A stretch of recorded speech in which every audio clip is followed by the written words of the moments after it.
All right, thanks for that introduction, Tim. I want to start this out with just a quick survey. How many people recognize this picture? Okay, good. If you don't, your homework after this is to go and watch Dr. Strangelove afterward, which is where I have shamelessly copied or borrowed, I guess, the title of it, which is, the title is, Dr. Strangelove, or How I Learned to Stop Worrying and Love the Bomb. And so this talk is about how you might learn to stop worrying and love the bomb, or at least not feel like everything is going to go to hell. It might. I have something on the last slide about that. Duct tape and plastic sheeting. All right, so today I've sort of split the talk into two parts. First I want to talk about the scholarly literature and what it says about what we know about why are nuclear weapons attractive in the first place. Why is it that different countries have different incentives in favor of or against acquiring nuclear weapons? I'll talk a little bit about who has tried to get nuclear weapons in the past. I'm going to talk about who has helped. There's a lot of proliferation that isn't just individual countries everywhere going out and acquiring nuclear weapons. Instead, different countries have helped each other.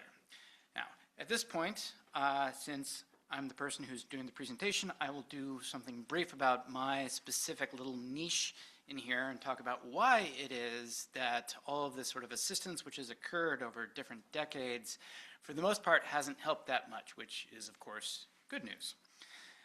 Then I'll turn to the New World Order. I want to talk briefly about what the New World Order is, or what we think it might be. I haven't checked my phone in about half an hour, so if something has happened since then, I'm not responsible for trying to explain that. But at the end, if you have any general questions on international relations or conflict or anything else, I'm happy to take those as well as ones about nuclear proliferation.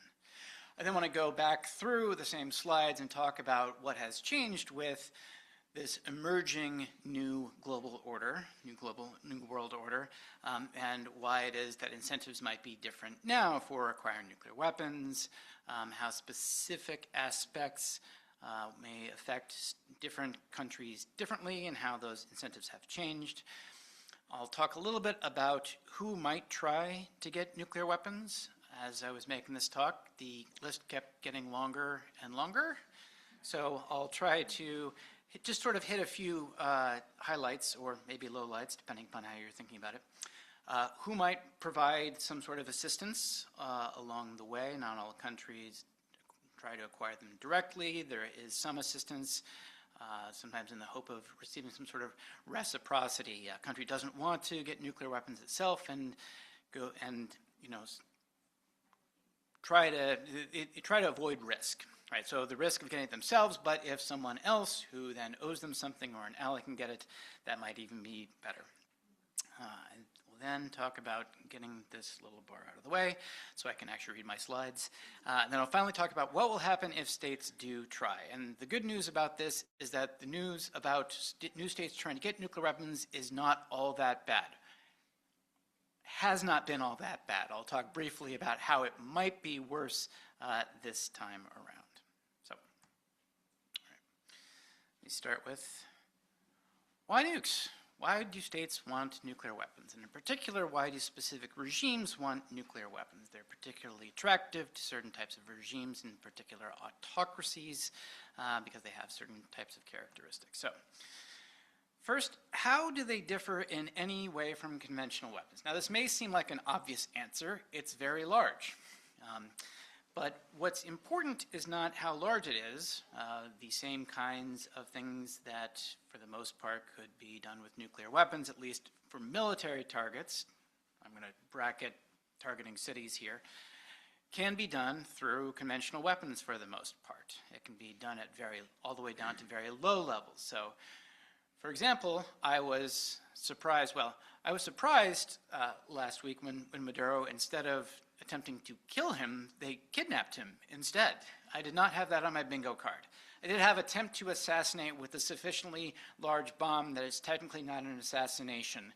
You can't shoot someone, that's an assassination, but if you just sort of drop a bomb on where they are, for some reason that's not. I'm really unclear on some of these norms. the point is that the kinds of goals, political goals, which states want to use nuclear weapons for, they can often use other weapons. But that nuclear weapons do have unique properties, now they have this psychological effect. It's sudden, it's large. Unlike all other weapons, it also has something which people dread, which is radiation, right? It's something above and beyond the already very bad fire and blast effects. All right. It allows to hurt or punish without breaking through defenses. Now, this isn't necessarily unique to nuclear weapons. Since World War II and the advent of strategic bombing, you can conventionally get bombers through and hurt someone, that is to punish another country, without actually breaking through defenses first. Now, prior to this, for the most part, when you had armies in war, you actually had to march into a country in order to damage them.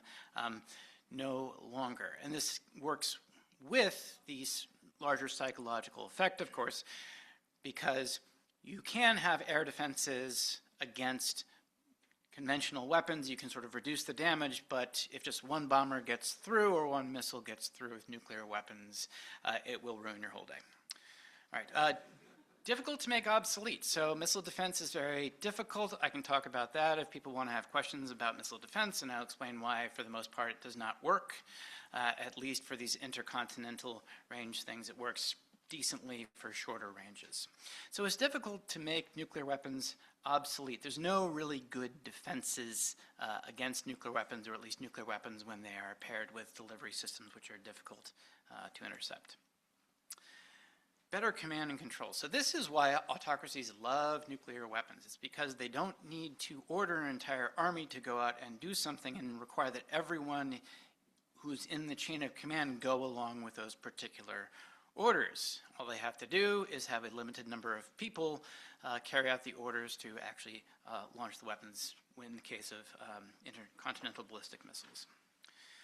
But they are lacking one key aspect, is inability to take territory. Now, they're great at destroying territory and irradiating territory, but if you actually want to capture and physically control a territory, they're not terribly useful for those purposes. So right now, the Trump administration is attempting to control Venezuela without actually occupying the territory of Venezuela.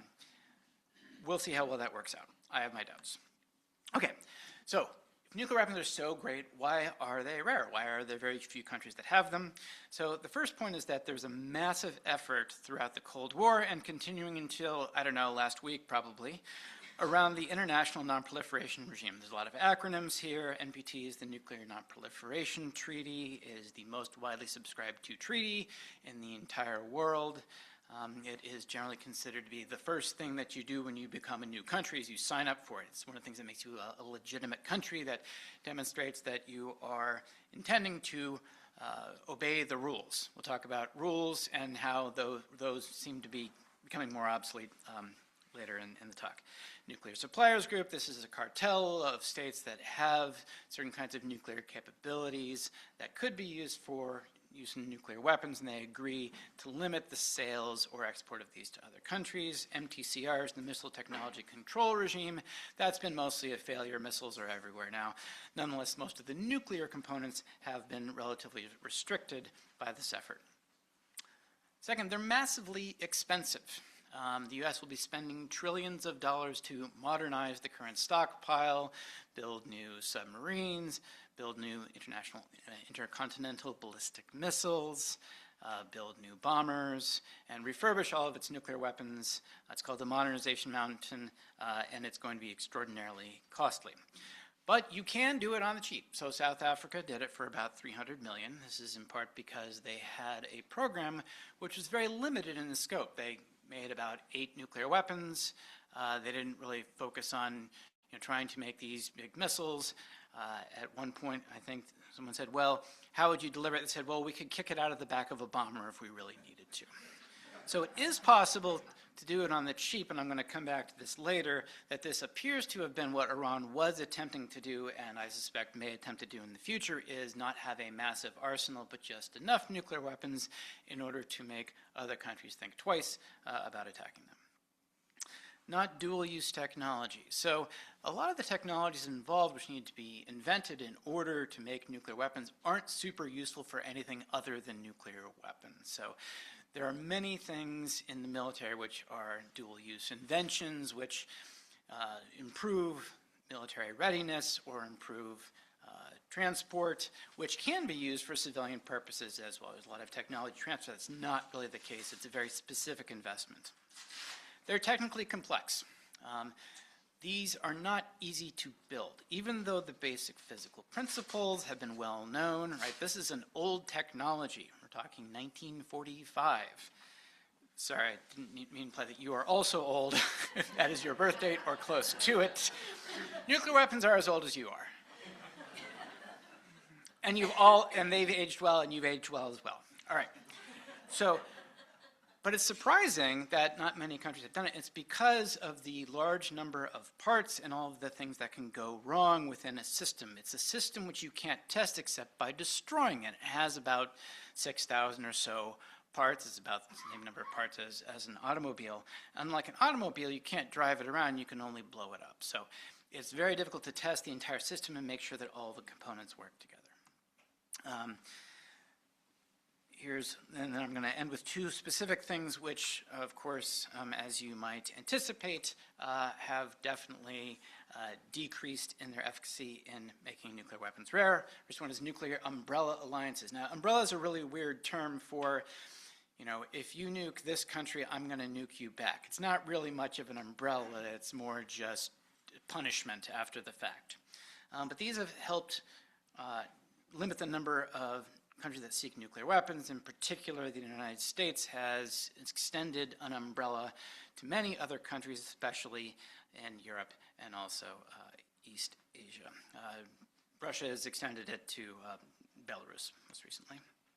It could get you invaded. So whatever the many different reasons why the United States invaded Iraq, and it's a very long list, and I will tell you that there is no one answer, that all of them are more or less correct. They all contributed towards the U.S. wanting to invade it.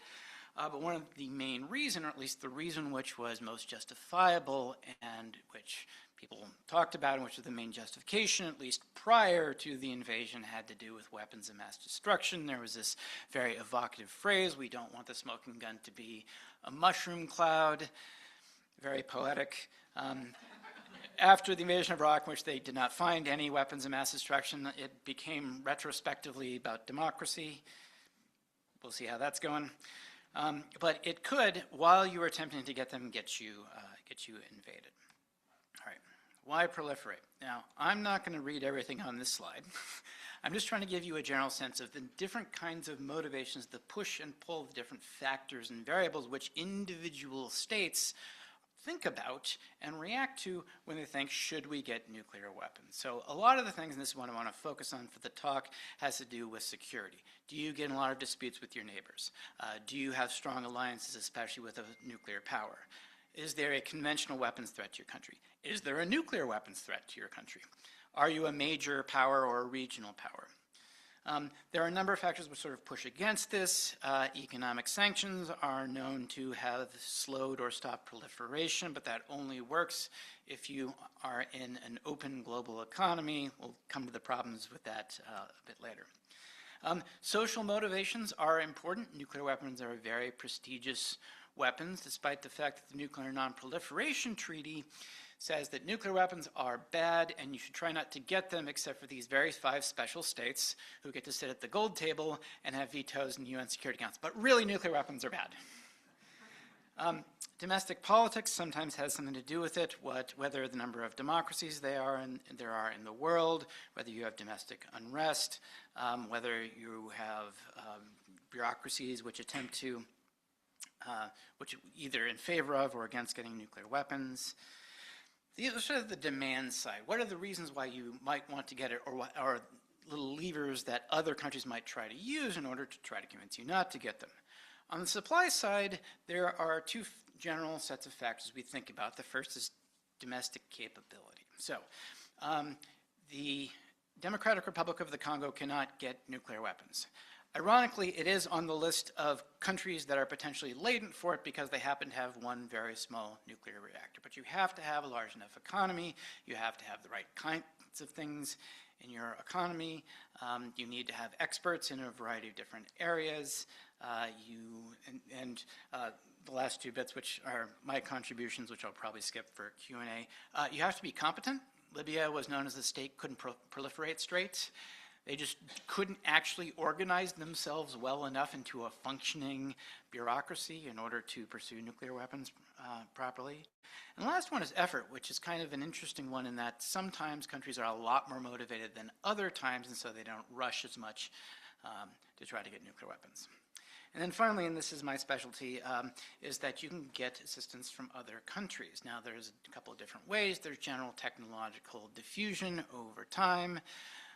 There's notions that certain types of new technologies, such as 3D printing, might help to accelerate certain countries' ability to get nuclear weapons. I'm a little skeptical of that one, and I can talk about that if you're interested in the Q&A. And then finally, you can get assistance. Other countries can actively assist you anywhere from, okay, here are some centrifuges which will help you to enrich uranium. Enriched uranium is what forms one of the two kinds of materials which can be used in the pit of a nuclear weapon, or countries can give you assistance with creating reactors, which you can turn on for sufficient amount of time, then pull out the rods, and then extract the plutonium, which has been created within the reactor for use in a nuclear weapon. These are, again, very specialized technologies which most countries don't have because it makes zero economic sense to do any of these things unless you want to get nuclear weapons. All right, so lots of different factors and that push and pull different kinds of countries in different positions around the world and may make it so that they are more or less likely to want to get nuclear weapons. All right, who has tried in the past? I want to first give the list of what are considered latent states. These are states that have at least one research reactor. That's, again, why the Democratic Republic of the Congo is on this particular list. I wouldn't necessarily say that most of these are truly latent, but you can see countries on here which obviously have a head start on everyone else, such as Germany and Japan. In the past, and this is why it's important to think about historical efforts and how they might affect current incentives or whether they have a head start in trying to get nuclear weapons. Sorry for the bad contrast there. There are a number of countries that have explored. This means that they had a very small program. They didn't try to actually produce fissile materials to put in the core, but they did some basic investigations and then, for the most part, and that's the gray here, shut those efforts down. That's rollback. So Switzerland, Sweden, Australia, Taiwan, Yugoslavia, and Romania all had programs at some point, sort of low level. Algeria, sort of rumored to still have a very low-level program, but I'm not particularly worried about them getting nuclear weapons. Pursue. So this is the second stage that scholars have identified. It is where countries actually try to produce the kinds of materials which are necessary or acquire the ability to produce them. They haven't necessarily produced any, which is sort of the second step on the way to getting nuclear weapons. So countries that have pursued them in the past and have rolled back, they aren't anymore, are South Korea, Brazil, Argentina, Libya, and Iraq. And then Iran is currently considered to be in the state they are pursuing nuclear weapons. They are seeking fissile materials. In fact, they have a lot of fissile materials, which now have gone missing. This is the big downside of deciding to bomb your adversary's nuclear facilities, is that if they get the idea that's going to happen and they take all of their existing materials and move them somewhere else, you no longer have any idea where those are. So the benefit of before that not bombing them was that you knew where everything was. There were still inspectors going in. All right. And then finally, countries that have acquired nuclear weapons. South Africa is the only state that built them from scratch and then got rid of them. I can talk about the cases of Belarus, Kazakhstan, and Ukraine.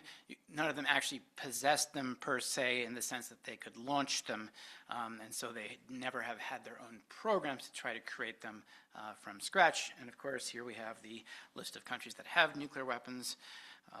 Currently, United States, Russia, United Kingdom, France, Israel, India, North Korea, China, and Pakistan. All right. Who has helped? Well, there's a surprising amount of countries that have tried to help other countries get the ultimate weapon. So this is a list of countries over time who have provided assistance. The big surprise in this one is that France is the biggest assister of nuclear weapons. In fact, it's the most successful case in doing technology transfer to Israel, building a nuclear reactor for them and training them on it before eventually pulling out of that program. The other reason I like this diagram is that for those of you who vaguely remember some physics that you took at some point, is that it looks like the kind of diagram in which you have a chain reaction of you have one fission, and then those neutrons go on to have more things fission and more things fission, which is exactly the kind of reaction, the chain reaction which occurs in nuclear weapons, and very slowly and in a controlled way in nuclear power plants. Now, what's important about who has helped is that here are all the countries that have acquired nuclear weapons, is that there's a lot of emphasis on, well, this is going to be the big thing. Everyone's going to help each other. But it's important to remember that a number of countries have done so without any help, or in some sense, different kinds of help rather than the transfer of it. So United Kingdom, United States, Soviet Union, India, South Africa, and France all did it without having any particular assistance. Now, the big asterisk next to that, of course, is that anyone who has read about the Manhattan Project knows the very large number of scientists, many of whom are fleeing Europe, who were part of that program. In a sense, it was the only and original international nuclear weapons effort. So it was a great fortune that Germany decided to expel or convince a lot of scientists to leave, and then they came to the United States and helped create the United States bomb program. All right, I am going to skip over this because I am behind on time, but if you would like to hear about Einstein riding a bike, failures to transfer it, Kurchatov's awesome beard, why it is that some countries are just really incompetent about things, why the University of Chicago, my alma mater, is on here, Gaddafi's female ninja bodyguards, or how a lot of programs are like Homer Simpson. I'll be happy to do that later, but I want to get through the rest of it so we can get to your questions.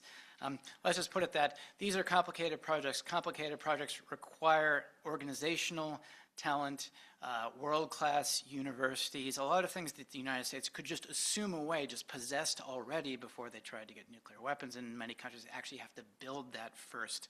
One of the first steps in many nuclear weapons programs is that they send thousands of graduate students abroad to train up. So this is the case in Iran, this is the case in North Korea, Pakistan, India, to get the kinds of training that they would need. All right, I'll talk about the New World Order. What is the New World Order now? Well, it is no longer the liberal international order. This picture is courtesy of ChatGPT. This is my main use of ChatGPT, is to put phrases into it and laugh at whatever comes out of it in the end. Here's our idyllic liberal international order. It's a rules-based order in which countries, even when they violate the rules, at least try to explain why they won't do it again and how this is an exception, which is just fine. We are now seeing the collapse of it. There's lots of debate over exactly the extent of the liberal international order. Did it include the whole world? Nope, never. But it did include enough of the world in order for these rules, institutions, organizations. I think I read that the administration just pulled us out of 66 different organizations, something like that. Yes. Who knows what will happen next with that? Okay. Is it great power competition? And I really had to include this from ChatGPT, not just because they put Biden in there for some reason. I guess that model needs to be updated. This has been something which the Pentagon's been talking about this for 5 or 10 years. It's a return to great power competition between China and Russia in the United States. Is that what's going on? Definitely not. There's no real competition going on anywhere. And in great power competition, you don't normally allow Russian troll farms to operate on your territory and try to extract rents from your own countries. And you also don't attempt to invade Greenland. Is it spheres of influence? Getting closer here. This is from Instagram. dividing up the world into different spheres of influence. This is getting closer, right? This is at least a partial explanation for what is going on, that the great powers, instead of competing with each other around the world, instead carve out spheres of influence in which they have the right to do whatever it is that they happen to feel like and proceed along those lines. And this does go some way towards explaining Venezuela. It doesn't actually explain Greenland. That's because Greenland is already in our sphere of influence. The United States has a base there. There is no security reason why you would want to do it. So what is going on there? And last answer is that this is neo-royalism. So this is a neologism that I don't love, but a friend of mine came up with it, so I'm gonna run with it. It's that what is going on here is no longer sort of, we should stop thinking about countries, we should start thinking about a kleptocratic set of leaders who all help each other do two things. One is to stay in power, and the second is to extract rents from not only their own countries, but other countries as well. So that is what Greenland is about. It is not about spheres of influence. It is about some sort of a weird tech security bro, future libertarian something, which Peter Thiel and other people want to build some sort of pseudo-libertarian utopia there and run data farms because it's really cold, so you don't have to worry about, cooling all of your ChatGPT inputs. I feel bad when I do this, but the results are just so good. So it is about all of these individuals, these individual leaders, helping oligarchs domestically extract as much rents as possible while enriching themselves. And ultimately, that does seem to be the best explanation, or description at least, as to what's going on internationally right now. All right. What does that mean for nuclear proliferation? Mostly not good things. So I'm going to put in red all the things which are no longer helping to keep nuclear weapons rare. There is not a massive effort around the international non-proliferation regime anymore. The nuclear umbrella alliances, even though they are still nominally there, are not going to be worth the paper which they may or may not be written on. And the could get you invaded, this is more sort of a question mark, right? Because it may be that you have pissed off a leader personally and they will decide to try to take you out or invade your country. Now, the important thing is that it is not trivial to invade another country. Russia is not even doing a good job against a state that is right next to it and is much smaller. So the could get you invaded is mostly, will the United States invade you? And the answer might be like, well, does the United States care or not? So that's more up in the air, but we're not going to see any invasions for the purpose of weapons of mass destruction. We will see invasions for the purpose of, depending upon how you want to think about it. I mean, the answer is yes to all of these. Clearly, it's extraction of oil. It's removing a dictator who is a leftist dictator, not a rightist dictator, and therefore needs to be removed. That's right. We're back to that part of the Cold War again. Or it is, as one of my colleagues put it, a flex, a demonstration that you can, in fact, do this in an attempt to cow others into obeying along with that. Because you try to get weapons of mass destruction? Who knows? All right.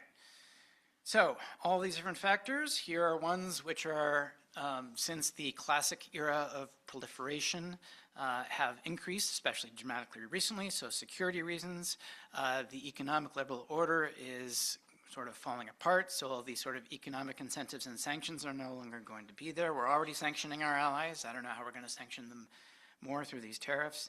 Domestic capabilities have improved dramatically over time, technology diffusion and potential assistance. Who has tried? All right, who might try? I don't have a lot of good news here. So there are countries that have pursued before. South Korea is an obvious country. It's very popular with the South Korean public. Clearly, the United States is going to roll back its alliance commitments. There, they've gotten fairly far in the past. Yeah, they're top of my list along with Iran, who has probably by now learned the lesson from both Iraq and Venezuela, is that if you want to disagree with the United States, you need to get nuclear weapons first. On the explore category, Brazil and Argentina. So 10 minutes before this, I didn't have them. Then I realized that those leaders may be thinking, you know, if we had nuclear weapons, I bet the United States would probably not try to kidnap our leaders. So it's, even though there's no general security imperative there, it might be very attractive to them. Taiwan is sort of next on my list in terms of very likely after South Korea and Iran. Has a lot of incentives right now. They have the capabilities. And again, the U.S. alliance commitment, which isn't a true alliance commitment, but the alliance is there. And then we have all kinds of countries which I would never have thought a year ago to put on. Canada. There's been some mention in Parliament in Canada. You know, Finland, Germany, Japan has lots of incentives too. Poland, definitely. Ukraine, absolutely. They might have fewer capabilities to do so. All right, who has help? Okay, who might help? Lots of countries have the technologies and may not actually want to have nuclear weapons themselves, but may decide that assistance is the best way to go for deterring other countries. What happens if you try? Mostly good news. States have tried to do preventive strikes on other countries in the past. Countries are more likely to be attacked while they're trying to get nuclear weapons, but they are unlikely to succeed. There are literally no efforts that I know of that have actually ended up in the end slowing down the program. If the program just goes underground or moves somewhere else, or it gives them more of an incentive to get nuclear weapons, because you just communicated to them, this is the thing we don't want you to do. And so the obvious reaction is, I'm going to go do that thing now. Overall, if we have more nuclear weapon states, the evidence is actually pretty good that nuclear weapons don't cause a lot more conflict. They don't decrease a whole lot either. It's good to be a nuclear state. You're more likely to win different types of crises. Unfortunately, nuclear states do tend to pick fights with new, weaker, and non-nuclear states. And they're more likely to also, if someone try to initiate a conflict, they're more likely to respond to you. But overall, it doesn't change immensely what goes on in the world. And the other good news is that proliferation does not generally lead to contagion. There's this idea that one state gets it, then the state that didn't want it, that state to get it gets it, and then so on and so forth. Empirically, that has not been the case. Proliferation has been glacially slow so far, and so may not lead to a race all over the world, and maybe very slowly one at a time. And that, if you manage to have umbrella alliances, and within those alliances, those weapons are actually present in the countries that might want to try to get nuclear weapons, they're less likely to do it. So hence ideas about France forward deploying its nuclear weapons in Eastern Europe in order to try to provide the umbrella that the US is clearly getting out of now. Okay, conclusions. I'll get to that in a moment. So there's a Danish proverb saying prediction is difficult, especially about the future. So what do I expect to see? Well, I've sort of already told you, more hedging. So states won't necessarily, we got to get nuclear weapons, but we want to get a lot closer to them than we had before, so that if we need, we can then have a crash program and try to get there. I expect to see more in the Middle East and East Asia, particularly East Asia. Middle East is after that, right? Especially if Iran goes, then we see Saudi Arabia, Egypt, etc. Less so in Europe, mostly because Europe actually does have very formidable conventional forces, and the UK and France are already responding to the US's efforts in order to try to minimize the effects of it. So I expect to see it a lot less in Europe. Again, Iran and South Korea are at the top of my list. And buy duct tape. So this is the duct tape and plastic sheeting, which you may remember you were told to buy at some point. You might think, how is that useful against nuclear weapons? Answer is, it is not. But if a nuclear weapon is, if there's one accidental launch and you are far enough away from it that you are still fine and your house is mostly fine, but the windows blow out, that's what you use the duct tape and plastic sheeting to cover all of those so that the immediate radiation does not get transported into your house. That's why you want the 2 weeks of food and water. Also handy for biological and chemical attacks, by the way. So all-purpose I mean, I have duct tape and plastic sheeting for just general purposes anyway, so just a good thing to have around. All right, that's it for now. I'm happy to take questions. I believe there's a microphones going around here. Just a reminder, questions usually are less than a minute, have a question mark at the end of them, and the question mark is not immediately preceded by, what do you think of that? Thank you. You said magic words for me, so thank you. So you pointed out a couple different things. One is the collapse of the liberal international order, which doesn't necessarily make me feel warm and fuzzy. We've been hearing a lot about spheres of influence lately. It's one of those phrases that is sort of creeping in to regular usage. But so nuclear deterrence used to be one of the things that would prevent things from happening. But it seems as though cooperative frameworks are breaking down. So what other mechanisms can there be when we are no longer acting in the collective interest? Right, okay, so I take that we to be we as the United States. The United States is no longer going to continue providing the kinds of global goods, including security, support for institutions. The institutions help to preserve order and rules. That doesn't mean, however, those institutions are going to collapse, because there are many other actors who are very interested in keeping those kinds of institutions working, including some countries which you might not think of as part of that. So China, for example, wants a very liberal trading order to continue. It's crucial for their success, it's crucial for their growth, it's crucial for domestic harmony, and so they would want to at least keep those kinds of institutions alive, because their own sort of security and economics does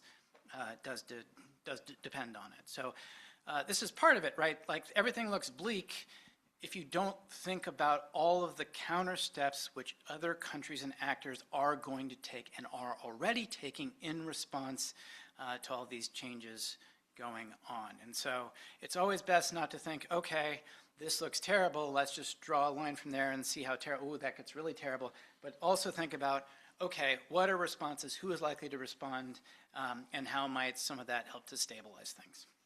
So that's slightly less bleak. Oh, I have an extra slide. This is a painting that one of my students gave me. I am the official Defense Against the Dark Arts professor at Reed. Because of what I study, and I dispense wisdom like get duct tape. Thank you, Professor. And we have some questions in the audience. Tim's going to be working questions from online, and we'll rotate around.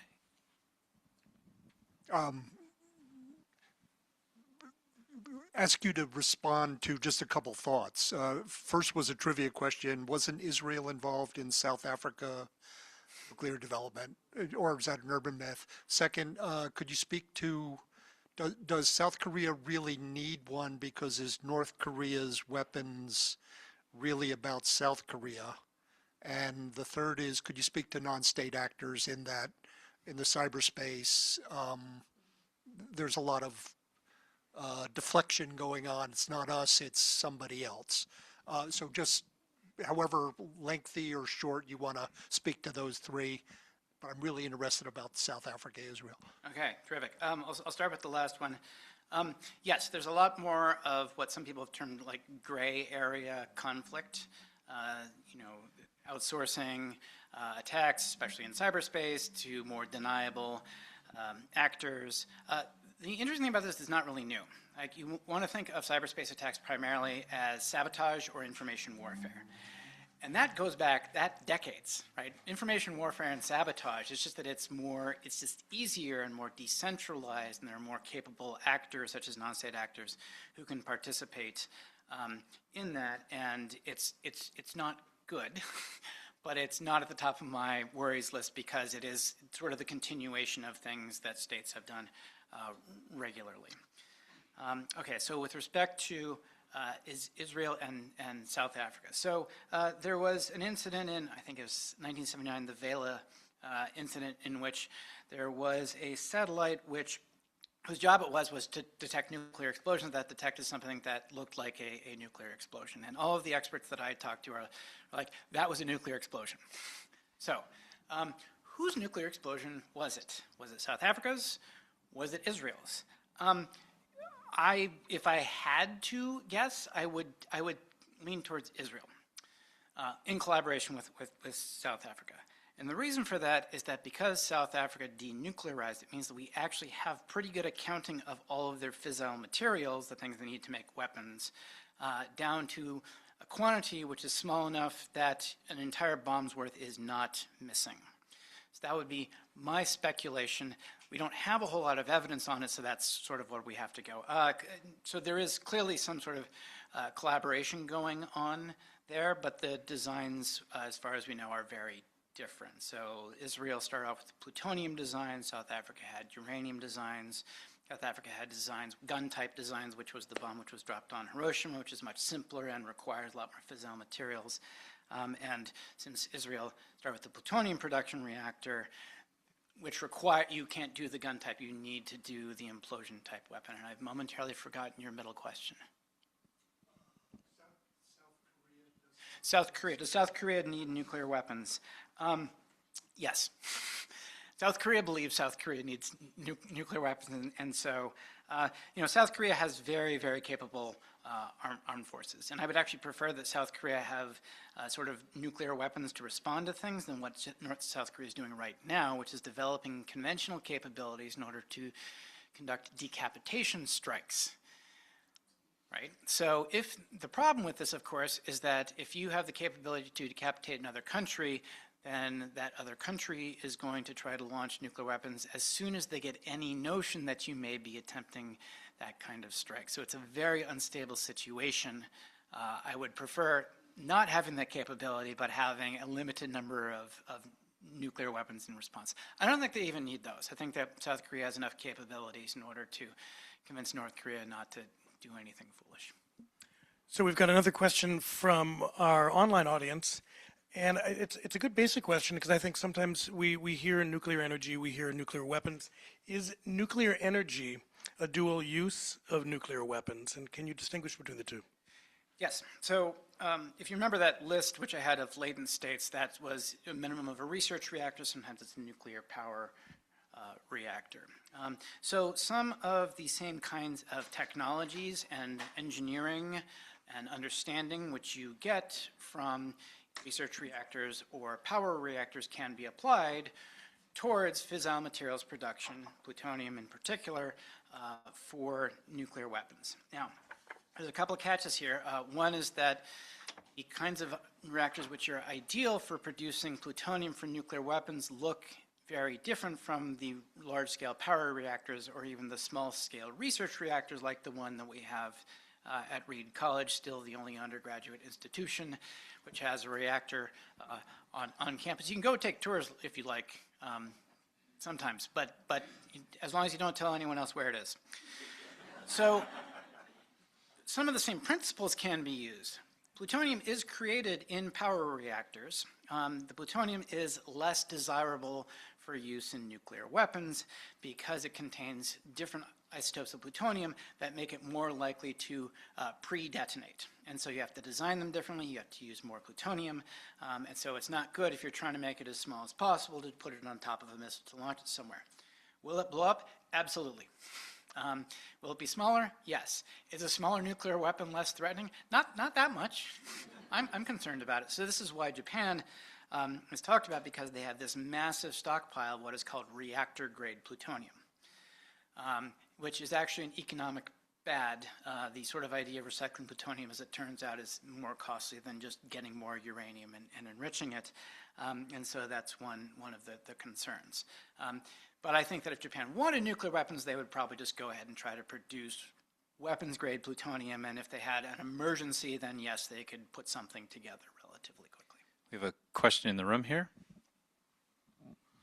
I read the other day that Ukraine is learning to maybe equip drones with some sort of nuclear capability. How do you think that it would change the whole world order? Because already warfare has changed in the past 4 years. Right. So I'm not sure what kind of a nuclear capability that would be, especially because Ukraine doesn't possess nuclear weapons. There's a possibility, and this was a big false flag operation claimed by the Russians, that the Ukrainians were going to use radiological weapons, which is to say take some nuclear waste from a reactor and put it on something and attempt to disperse it somewhere, which actually doesn't kill that many people unless they decide to stay in the area where all of that has been dispersed, which for the most part I think people will not do. It's sort of it in some sense could be a terror weapon. I don't think Ukraine's developing that. But on your point about drones, that is very important.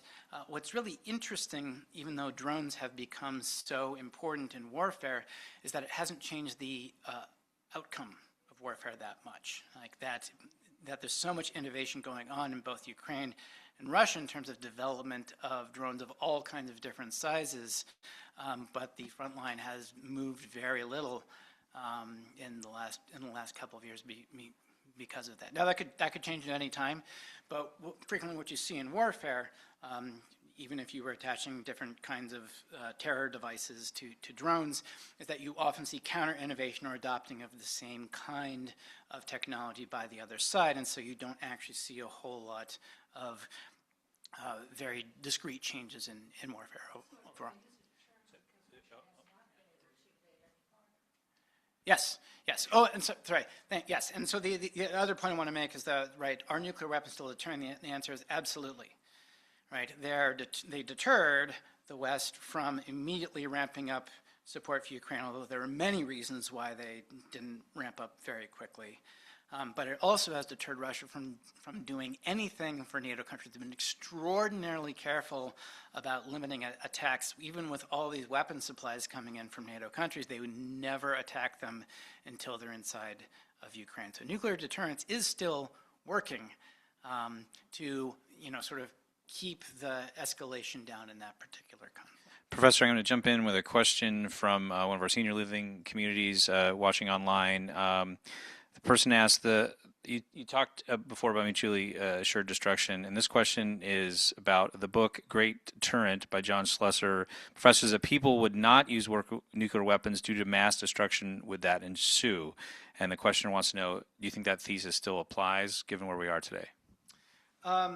Yeah, so the term mutual assured destruction, which was initially sort of a construct in the 60s as to how do we understand this? What should we do? How should we act towards each other? Was something that had to be created. It's not a law of nature out there. And this sort of consensus between the Soviet Union and the U.S. And arms controllers around that led to some of the sort of remarkable treaties which were signed, including the anti-ballistic missile treaty, in which they understood that because this delicate balance of terror was what was keeping the peace, or at least keeping conflicts relatively low, or proxy conflicts, or various other ways of projecting power around the globe, is that because if you disrupt the delicate balance of terror by developing defenses against nuclear weapons, then one side has the incentive, while that shield is being built, to strike first, or if you have that shield or think it works, it doesn't work. And not just in the way that Netflix film showed it not working. It's a really good film. I have a couple of pet peeves about it, but I won't go into them right now. Is it still working? Yes. Is it something that's necessarily going to keep the peace? No. One of the things that nuclear weapons, this is the instability paradox, is that it actually allows for very low-level conflicts to continue. So Ukraine, not for Ukraine, of course, but for the rest of the world, like the fact that a conflict is not expanding beyond that is largely in part due to nuclear weapons. India and Pakistan have fought fewer wars over time, in part due to their nuclear arsenals. The problem, of course, comes when one side decides that they think that they can get one up on the other side. India has talked about cold start, which is to invade and try to capture a piece of Pakistani territory before the Pakistanis can respond with nuclear weapons. That's deeply destabilizing, especially since the Pakistanis have said, oh, we'll use nuclear weapons if India invades our territory just on our territory. This is a terrible combination. Same thing with South Korea and North Korea. South Korea developing these decapitation capabilities. That's also very unstable. So this sort of this delicate balance of terror is no longer, I guess, as balanced as it used to be. It's still functioning, but it actually requires policymakers to carefully think through those kinds of decision-making processes. And if there's anything which is not happening right now, it is carefully thinking through processes. I love the fact that this series is called Great Decisions because of all of the not great decisions which are being made right now. Maybe we'll need to rename it at some point. Well, getting out of the question of whether nuclear weapons proliferation can stabilize the situation as you're talking, and looking at the national security doctrine that was just published, which is obviously spheres of influence, can you look at like 3 areas of what somebody trying to get a nuclear weapon will cause to the international order? For example, in Taiwan, if they started to try to get a nuclear weapon, it's beyond comprehension to me the Chinese wouldn't react with at least a blockade and maybe an invasion. Could you say the same thing if Brazil decided to get a nuclear weapon? How would the U.S. react, or Peru, or Chile, or Argentina? And the third is, when you have Poland getting a nuclear weapon, what is going to happen with Germany? And if Germany gets a nuclear weapon, what's that going to do within that area? That's a great list of disaster scenarios right there. So, and you've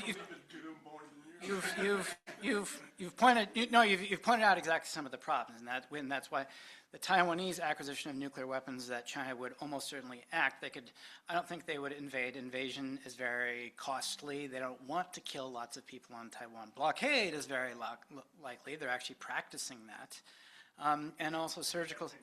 Right, and surgical strikes. Right, attempts to take out the program if the Chinese intelligence is good enough. That's why I think I think that those Taiwanese incentives are very high, but it's less likely overall because of the whole trying to get them getting over that hump, which is why South Korea is much more likely, in that I don't think the North Koreans are going to do anything about it, and can't do the same thing about it in the same way. China has some interest in South Korea, but not the same kind that they have in Taiwan.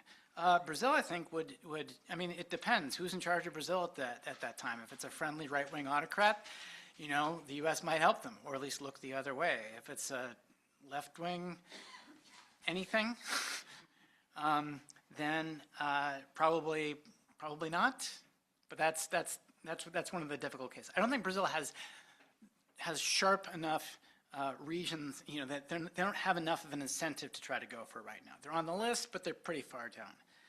Poland, that's an interesting case. One of the most fascinating things of what's been going on in the last few years is that Germany is rearming, and everyone in Europe is actually excited about this. Yay!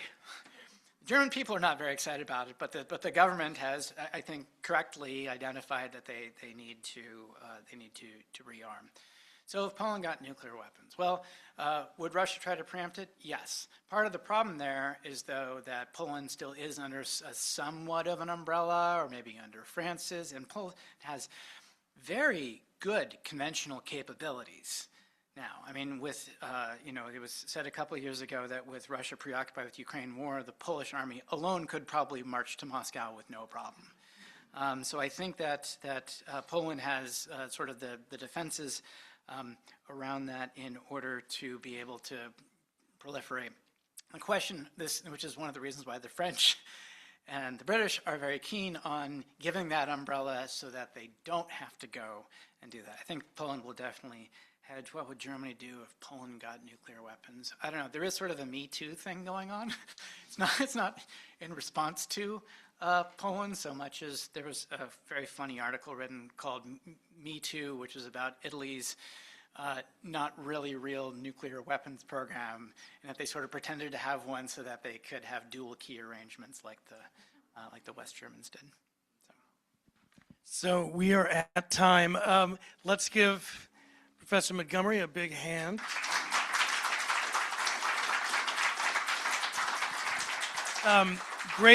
Great questions. I hope it wasn't too much doom and gloom. As you're coming out of here, you have two choices. You can either get on your phone and listen to REM's It's the End of the World as We Know It. Although I would actually recommend Fred Astaire's Let's Face the Music and Dance. It is still pragmatic. It is kind of realpolitik, but it's got a really swinging beat. Join us next. One more. Tom Lehrer, who's next? Yes. Who's next? Join us next week. We're going to be looking at the future of human rights and international law.